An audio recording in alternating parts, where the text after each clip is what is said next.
Sudarlun Polresta Banda Aceh Rabu malam menangkap pelaku pencurian di Masjid Al-Makmur Lamprik, Banda Aceh.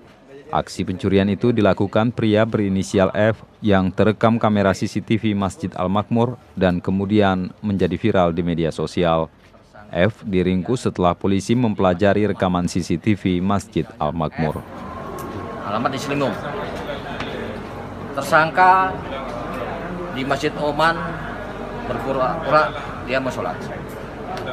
Tapi pada saat jam 15 atau jam 15 sekian waktu jemaah sholat asar, yang bersangkutan mengambil tas seorang jemaah, milik seorang jemaah, seorang mahasiswa, di mana yang diambil adalah sebuah laptop.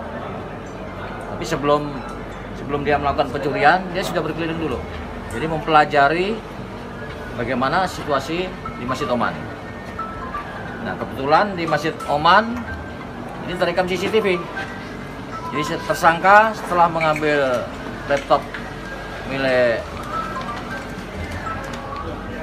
Erwan atau milik seorang jemaah, langsung dimasukkan dalam bajunya. Kemudian untuk cas laptopnya ditaruh di dalam kantong saku.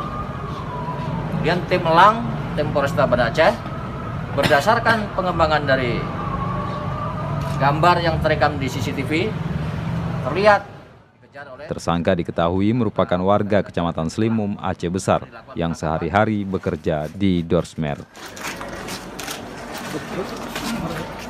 Dari Banda Aceh, Muhammad Ansar, Serambi On TV.